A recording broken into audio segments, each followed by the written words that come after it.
ಸಾವುಕಾರ ಬಗ್ಗೆ ಮೊದಲೇ ಸಣ್ಣ ಮಾತು ಹೇಳ್ತೀನಿ. ಯಾಕಂದ್ರೆ ಅವ್ರ ಕ್ಷೇತ್ರದ ಬಹಳ ಕಡೆ ಕಾರ್ಯಕ್ರಮಕ್ಕೆ ಹೋಗ್ತೀವಿ. ಬಹಳ ಮಂದಿ ವಿಚಾರ ಮಾಡ್ಕೋಬೇಕು, ಅವ್ರಿಗೆ ಮಂತ್ರಿಗಿರಿ ಸಿಗೋದಾಗಿತ್ತು.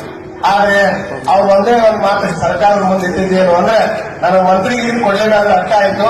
ಆದ್ರೆ ನಾವು ಮಾಡಿರ್ತಕ್ಕಂಥ ಯೋಜನೆ ನೀರಾವರಿಗೆ ಅರ್ಧ ಆಗ್ಯದ, ಅದನ್ನು ಪೂರ್ಣ ಮಾಡಿ ಕೊಟ್ಟುಬಿಟ್ರೆ ನಾನಾ ಮುಖ್ಯಮಂತ್ರಿ ಆದಾಗ ಅಂತ ತಿಳ್ಕೊಂಡು ಹೇಳ್ತಾರಲ್ಲ, ಇದು ನಿಜವಾದ ಒಬ್ಬ ಜನನಾಯಕರು ದುಡಿತ ಅನ್ನುವಂತ ಮಾತನ್ನ ಈ ಸಂದರ್ಭದೊಳಗೆ ಹೇಳ್ತಾ, ಇಂಥ ನಾಯಕರು ನಮ್ಮ ಜೀವನದಲ್ಲಿ ಇದ್ರೆ ಎಂತಂತ. ಯಾಕಂದ್ರೆ ಹೊರಡಾಗಿರ್ತಕ್ಕಂಥ ಯಾಕಂದ್ರೆ ಮಧ್ಯಾಹ್ನ ನೋಡಿವಿ ನಾವು ಮಧ್ಯಾಹ್ನ ನೋಡಿ ಮಧ್ಯಾಹ್ನ ಕೊಂಡು ನೀರು ಕೊಟ್ಟಾರಲ್ಲ, ನಾವು ಇಷ್ಟು ಮನೆಯಾಗ ನೀರ ಮನೆ ತಗೊಂಡು ಬಂದು ಅಲ್ಲೆಲ್ಲ ಕುಡಿ ಹೋಗ್ಯಾಗದ.